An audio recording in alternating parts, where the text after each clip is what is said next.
Okay, we seem to be running the show here. Let me get the old clickety-clack going and the introduction. Welcome to Evolution Hour on July 14th, 2021, from an excessively hot 90-degree den here in Spokane. 20 degrees, what we should be. And tortuganwordpress.com. There's my little Troubles in Paradise project, a project which, for those of you who would have no idea, and if you're watching this show, you probably already do have an idea, but nonetheless, it is my creationism bashing project where I try to defend decent logic and evidence. I don't know whether Jackson Wheat, my co-author on The Rocks Were There, will be here today. He may have work going on, in which case, such is life. Anyway, we will proceed accordingly. As usual, we got a two-part kind of thing. Hello, group Creation Myths. Hi, Dan. Hi, Scott. Hi, Diana. Does anybody know anything but sports ball anymore? I have no idea. Yes. Hi, all. I am seeing the live feed. Here we go. Dan Stern Cardinale is a Rutgers genetics professor who is part of our happy coffee clutch friends of people who go after the various iniquities of anti-evolutionism. And needless to say, Dan, various postings of his in his videos at Creation Matters will be referenced in volume 2 of The Rocks Were There, particularly in relation to human evolution issues and all of that, which is going to be a really fun little chapter. Anyway, I will be mentioning our patrons shortly, but first let me tell you the basic point. Replacing Darwin is a relatively thin book that is a creationist screed by one of the upper level anti-evolutionists at the creation community who is seeking to replace Darwin with a young earth creationist dogma, and cleverly did not produce an index or a reference bibliography. So that makes it hard to check up on the sources. So that's what I'm doing here. Source by source, page by page, item by item, tracking down where he's getting his arguments from and all of that. And just as I did with Rupin Sanford and any other works that we do follow up down the line on these things. And anyone theoretically can do that with a work. If you are in a particular discipline or area where you have somebody that you go, God, this is shit. You can go ahead and create a reference bibliography and a source analysis approach, just like I'm doing here. And that's especially important if there hasn't been one done. If it's a work that lacks an index or reference bibliography, one that has a lot of claims being made, well, track down where they're getting the stuff from, get on YouTube the way I'm doing, and go into explaining what the circumstances are and provide the links and things to explain what's going on. Anyway, let me flip my little thing over here and put up a share screen for our other bit, which is thanking all of the people who are our patrons. This project is self-financed. I'm a Social Security person. There's a bit of revenue from the books. And also the patrons who have supported the project. And I will never be other than grateful for everybody who is ponying up actual cash money every month to help the project. I was amazed and delighted and proud of the fact that many people who I could well understand during the COVID panic might have had to pull out or whatever, because there's been a lot of stuff on everybody's plate here. So the fact that you've stuck it out shows that you're willing to put money where mouth is, or where my mouth is, etc.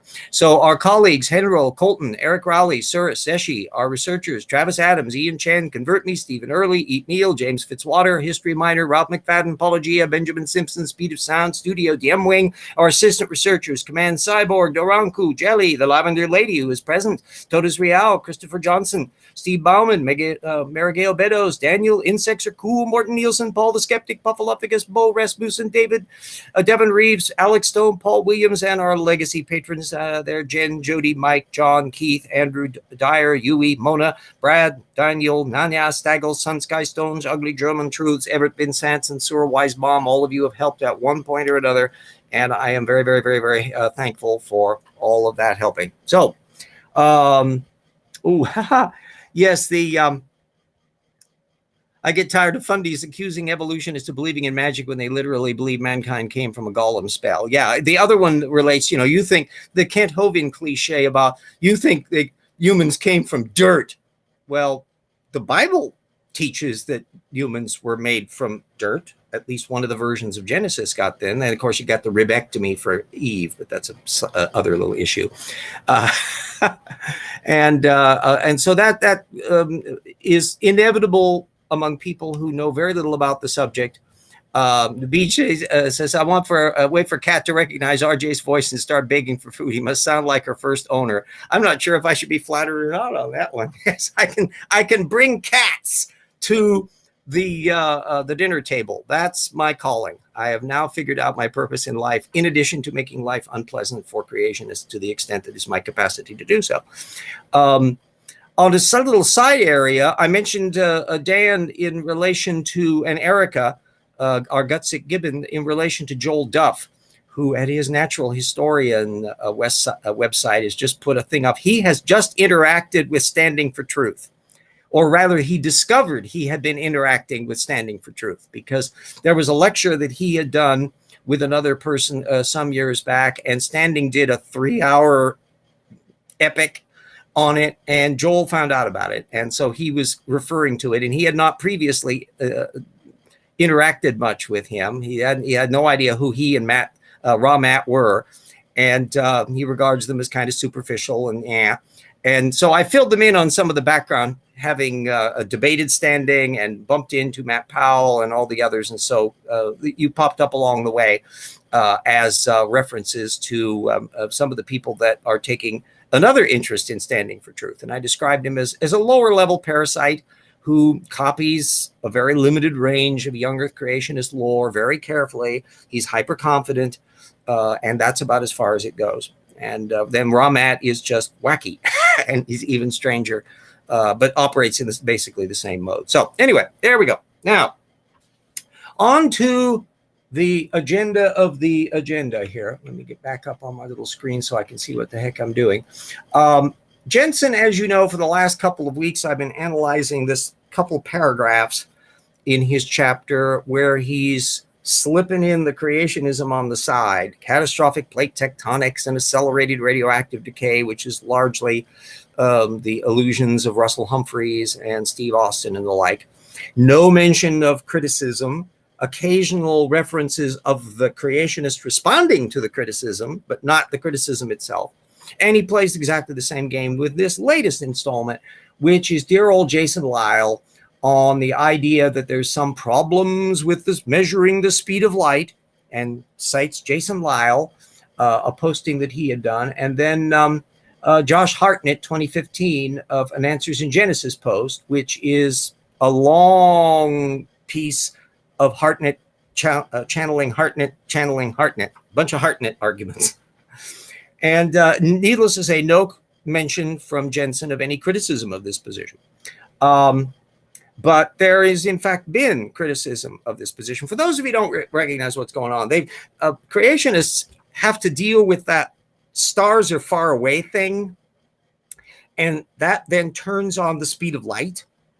And so that if you're looking up at Andromeda Galaxy through a telescope, and since it's by various means, you're able to work out that it's like 2.5 million light years away, that you're looking backwards in time 2.5 million years. Just as when you look at the sun, don't look at the sun directly. This is not recommended unless you wear special glasses. But the point is that when you see that big ball of fire up in the sky, you're not seeing it as it is now. You're seeing it as it was 9 minutes ago.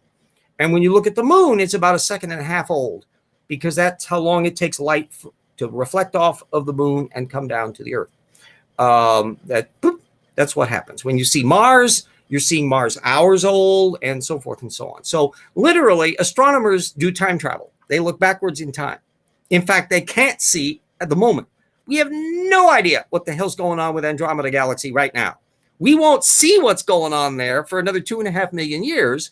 Or if you get into a faster than light ship and then go there directly, which is probably impossible, but that's besides the point. Lisa apparently has brought up our little golem spell argument in someone who commented on Aaron Ra. And yeah, that's one way. That's one way of fractionalizing it. That the people who came up with the Bible did have that kind of an attitude. It came from a worldview of different religions that basically dealt with the basics. How do living things come about? Well, you can just zot them into existence, or you can make them from something else. You can maybe make them from dirt. Why not? Fire, water. You know, those are kind of the basic elements because they could see rain, they could see fire, they could see dirt. You could make them from a crystal. You could make them from whatever. And any permutation that would go along. We don't have feathers, so apparently few people would think that human beings were made from feathers, so that would leave that out. What's this stuff here? Skin? What is that? You know, bones? What are those? Bones are sort of stony and stuff, and things pulverize and decay and that. And so, you know, if you're going to make up a story and you don't know anything about anything and you're not communicating with any gods that actually know what they're talking about, you know, it's no worse or better than any other argument.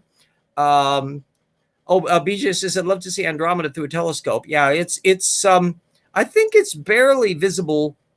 Oh, that's Alpha Centauri. Andromeda is, I guess, visible in the northern hemisphere. It just looks like a wispy smudge, even through a relatively modest telescope, if memory serves me, which was why it was so epochal when not quite within my lifetime, but almost within my lifetime, really in the 1920s on, when they started building really, really, really big telescopes that could resolve these things. They discovered that, shit, those nebula up there, clouds, aren't just puffs of gas. They're a galaxy of stars. And so the old island universe idea that Conte had suggested back in the 18th century and was dismissed as just silly, turned out to be true. And then within my lifetime, in the more recent telescopy, particularly with the Hubble era, suddenly you can discover that, hello, there are lots of galaxies out there. Anyway, back to the speed of light. So all of this is partly connected to that E equal MC squared thing and the fact that the speed of light is a universal constant in a vacuum, blah, blah, blah, 186,000 miles per second, 400,000 kilometers per second, whatever it is in that. But how do you measure the speed of light? And so smartass Lyle calls attention to a funky thing, which is that you actually have to measure light round trip. So the light goes out to a reflector and then back again. And you can time with that clock very precisely that. You can't really do it one way. You theoretically you can't build an experiment effectively to be able to measure the thing one way and then somebody else at the other direction measures it coming in and vice versa. That would completely settle the issue. Well, in that squishy zone, the creationist jumps in and goes, well, how do we know then that the speed of light, it averages out to be the C speed, but is it going that way all the time? So they pull off an amazing trick. Lyell's model, if he can vary the speed of light, he can come up with a bunch of ad hoc connectors to somehow explain how the universe could be simultaneously big but not old and not make Andromeda galaxy super close. It's still 2.5 million light years away, but we're seeing it because the speed of light does wacky things at times. And in the early universe, after creation, 6,000 years ago, funky things were happening. So I gather the current model Lyell has is that the speed of light is infinite in one direction, and then half the speed of light on the way back, something like that. And so you divide the two and you end up with one. Is that plausible? And although the links, Nick Matsky did a thing in 2014 on it where he says that that Lyell's model is dead, and the cosmogony implied by it is absurd. There's a summary of the problems at Rational Wiki that goes into a lot of the difficulties of it and how ad hoc all of this stuff is. For me, as a non-physicist, I'm always intrigued There's another little fun point in there. I hate the galaxy that will come from the fusion of Andromeda and ours is called Lactomeda instead of Perseus, which sounds cooler than is Andromeda's sun. To be fair, by the time that happens, we have no clue what they'll call it. And the idea that the scientists of 10 million years, I don't know what the hell it is, it's a long way off, of that time are paying really close attention to the astronomical literature of the 20th century. Yeah, probably not. So the funky thing about those galactic collisions are the galaxies, the stars inside of a galaxy are so far apart that the odds of any individual stars bumping into each other, except at the core area where they're much denser, is pretty low. So they would just go fiddling through one another, and then they reform because of gravity, and they form a new kind of a spiral form. And there are examples of that in the universe that look like the aftermath of galactic collisions that are much like what's going to happen with our galaxy and future Lactomeda or whatever it is in the future. We'll find out about all that little funky. Anyway, for me, the difficulty about Scott, what about light that doesn't come to Earth? That's the anthropomorphism of things, because wouldn't this be happening everywhere? So people in other galaxies would see stuff that's very different from what we would perceive, which is pulling the rug out from under. But ultimately, it implies almost a multiverse approach to things. It's just a mess. And there's various postings that have gone into various things on that kind of subject. But for me, the funky part is that E equal MC square thing.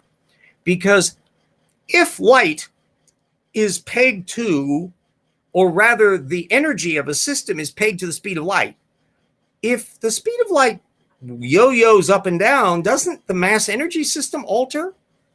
Is there any effect about light slipping along at uber speed? Does that alter time space in any way and the energy levels of things in any way? And I don't think Lyle is ever going to figure that little one out. So if anybody is expecting Lyle to win a Nobel Prize, working out this fabulous thing that will make everything all geocentrically friendly to anthropocentrically friendly to our particular framework here on the Earth, and the Bible being a 6,000-year universe, don't hold your breath on that one. Anyway, Lisa says they thought the galaxies would just pass through one another. No, I'm understand. Well, there may be stray stars. Remember, there's indications that there are little lumpy planets that are thrown out in stellar collisions and end up floating out in the middle of nowhere with no stars attached to them. And similar things can happen with rogue suns that are thrown out. So it wouldn't at all surprise me that debris from a galactic collision is spreading out, and they would be difficult to detect because they would be so faint as individual objects coming off of a galactic collision. I may be wrong on this, but my understanding is that the big bulk of the stars that are in Andromeda and our galaxy will be merging to form a new galaxy over the long term. I think it's one that's kind of spread out and spiffly. It looks like a handlebar mustache kind of a thing. But somebody who's more up on the astrophysics of this can let me know one way or another if I'm screwed up on this. Lyle can't find his way out of a wet paper sack. Yes, that's or a non-wet paper sack. Yeah, that's as far as I can tell, absolutely nobody in the regular astrophysics community pays the slightest attention to what's going on in young Earth creationism. So it's a wheel spinning exercise that even some creationists bump into the geological data and publish stuff more regularly than what you get with the Lyle brand of things. And like you, Ross, he's got a PhD. Ross comes from an old Earth creationist point of view, and needless to say, they're not terribly happy with the cosmology that comes up from this little tinkering area. But basically, Lyle gets criticized and Humphrey really gets criticized only for the tinkering with the speed of light and radioactive decay. And the rest of the stuff is just so that it doesn't really garner much interest. There's not really much criticism on it even. So it's going to be a topic that's going to be popping up in volume 2 of The Rocks Were There. And get your volume 1, and everybody who has a copy, let everybody know about it. Let your libraries know about it. if you have the scratch, buy copies and donate them to your library. There's various ways of going around doing all of these things. It's a craven moneymaker for me to have people buying the book, but also it means that they'll have that and people will be able to read it and look at it, to work with it, because it is a pile of resources that's relevant to stuff. Or preferred reference frame, I should say. There we go. Yes, all those little fancy little pieces of terminology on here. And it is amusing to see, other than Hartnett and Lyell and a few orbiting that realm, there's not a heck of a lot of creationists with the skill set to even come up with arguments here, in the same way that there's a relatively small number of people doing the accelerated radioactive decay trick. You've got a relatively small number of creationist geologists and even smaller group of paleontologists, et cetera, et cetera. Biology, frankly, has currently more active players in the YEC side. You got your Jensens, you got your Carters and your Tompkins and your Sanford and that. You got 4 or 5 people knocking around in there, not making any more headway than any of the others, but at least they're giving it a whack. So you'll have some fun. And there's also a posting I'm going to be putting in by some fellow Christians complaining about Lyell's arguments. Zwiernik over at U. Ross's Reasons to Believe from 2012. And then there's an R. Spear at Biologos in 2019 that's suggesting that Lyell is kind of letting the multiverse in the door without realizing it. There's implications to all of these tinkerings with cosmology. And that's one of the reasons why real physicists have to be very, very careful with their own work. If they can construct cosmologies that are not inconsistent, any cosmology that you have to have can't be consistent with any observational data. And Lyell has a tough nut to do there, because it involves eventually ad hocing arbitrary tweaks to arrive at a condition, because they have a non-negotiable 6,000-year Earth, 6,000-year universe.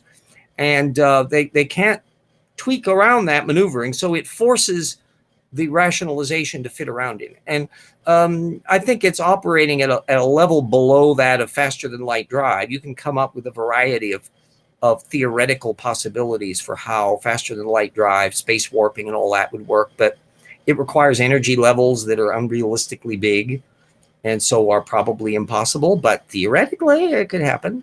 And you've got wormhole solutions to all of this stuff and various things. Well, I think the super fast speed of light Lyell approach to stuff is at a level less convincing than faster than light drive. And I suspect ultimately no more useful. Yes, Lisa, why would light travel at half the speed on the way back? That puzzles me. Yes. Yeah, it looks really arbitrary. And it would also, wouldn't you see things if light were doing this? I mean, wouldn't there be a circumstance? What if you happen to be looking at the tree at the point when the tree's light is going in the faster than light, or the infinite speed mode? Wouldn't you see things all in odd orders? That you would see stuff shimmering in and out as the light is arriving at your eyeball from one thing traveling at the slow half speed on the way here, and somewhere over there coming at you at a million times the speed of light or infinite. Why would things end up looking normal under those circumstances? And I seem to think that maybe Lyell hasn't thought this one through properly. It seems very highly anthropocentric. And in some ways, it's kind of a counterpart to how flat earthers get around their problems, by always looking at a single example from a single observer at a single moment in time.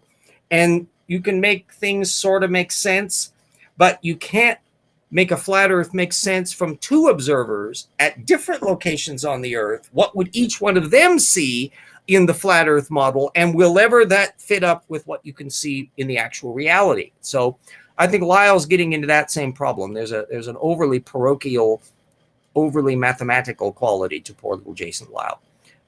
Yeah, BJ, that would be quite the LSD trip. Yeah, it would be one of those things like people would have noticed it by now. there are all sorts of things where if things were what they were in the model, we'd have noticed it by now. So that was the reason why I couldn't become a flood geology believer when I was starting to look at some of that stuff in the 1980s. That I could be. It wasn't that catastrophes were intrinsically impossible for me, but yeah, it's not looking like it. And the more you started looking at the fiddly bit details, the worse it gets.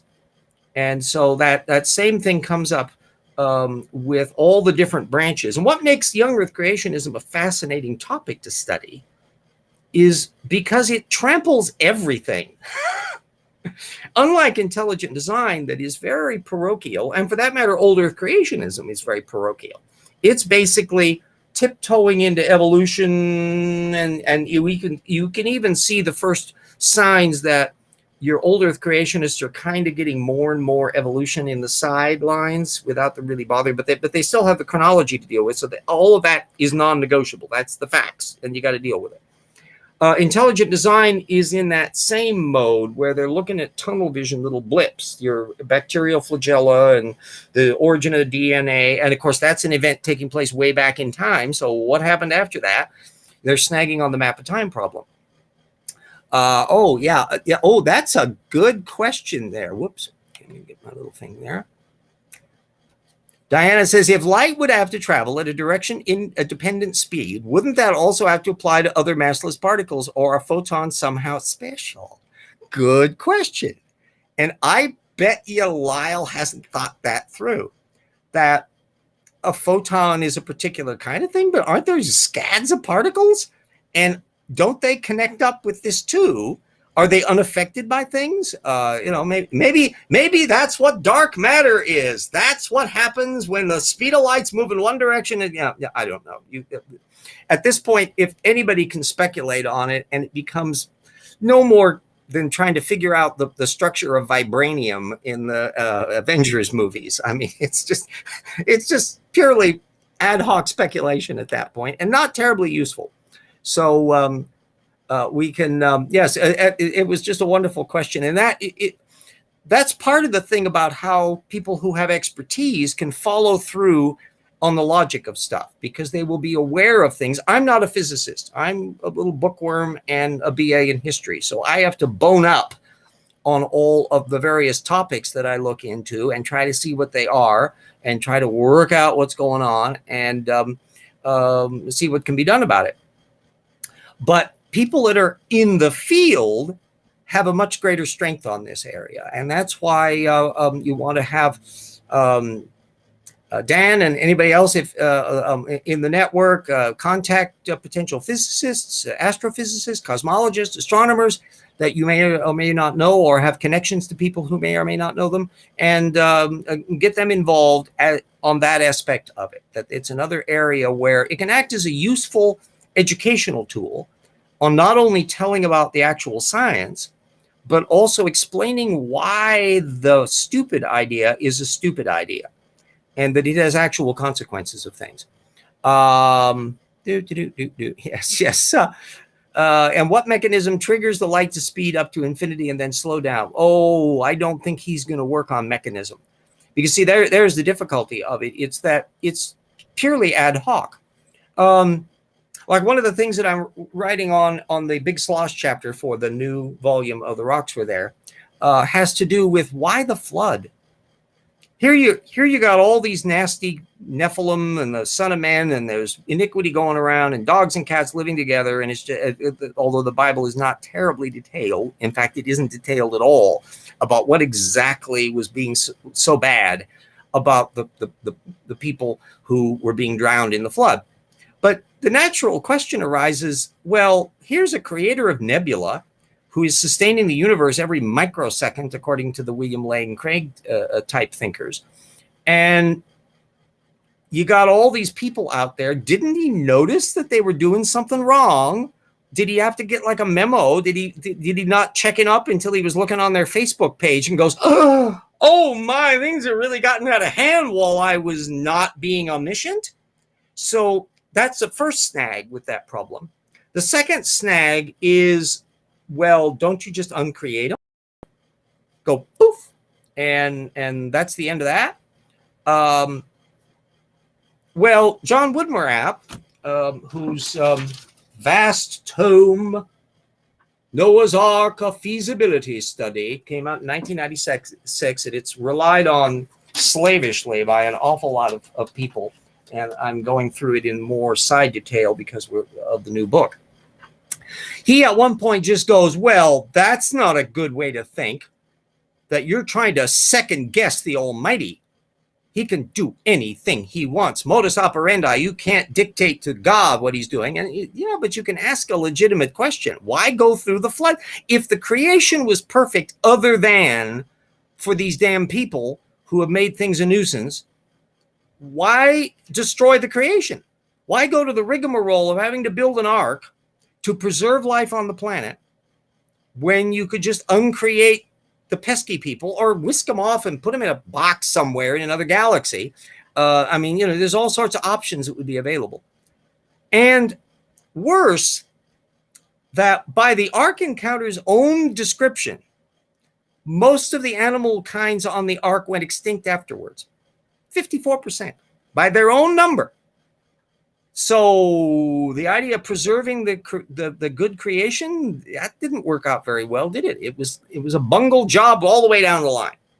Well, Woodmarapp ain't going to think about that. 199 sex. What's on your mind, RJ? At 90 degrees, that's probably the least of my concerns in this room. It's turning into a puddle of sweat. That's more of the thing of it. I suppose I could wave this old piece of paper here that I have. Was the Hebrew flood account borrowed from Babylon? That's one of the little sources. For those of you who have never been familiar with David and Mary Nutting of Think and Believe, they're still active, by the way. They've got a little newsletter out there, and you can download them and do them just the same way I do. They've been at this for decades and decades and decades. They're very doctrinal and snotty young earth creationists. They pop up in politics occasionally in complaining about particular legislation and stuff that comes up. And so you see them circulating around the corners of stuff. Anyway, they were relying on Woodmarapp as an authority figure, and I was just tracking down that stuff. But it could make a nice little fanning thing that one can use just in case. The Book of Enoch, which of course is one of the not canonical things about the Nephilim. In fact, there's a whole back end of the Nephilim and various spirits and things that figure not only in Enoch, but also in some of the Talmudic and rabbinical traditions, where the little commentary things. And that part of that stuff is what ended up in the big Russell Crowe Noah's Ark movie that related to that. And by the way, I am getting occasional, oops, one of your streams is having connection issues. So I'm not sure whether there might be bleed outs in that. Let me know if there are, but we're trying the best we can on this. Yes, Mesopotamia idiots. Yeah, one of the things that we'll be going into in the new book, Volume 2, will be all that stuff about the Mesopotamian Sumerian flood myths, of which there are many. Gilgamesh is just the most final one, and it goes through a whole string of mutations over time and revisions. And then there's also the side issues of where other things playing into this discussion in relation to inundations that raised the sea level of the Gulf of Arabia back at the end of the Ice Age. Was Eden down in there? And what the heck is going on with Sodom and Gomorrah? Was it hit by an asteroid? There's a whole side issue with that. And the Kufals impact. And you have a bunch of little cottage industry mini catastrophe bunch that play around with a lot of these little things. And the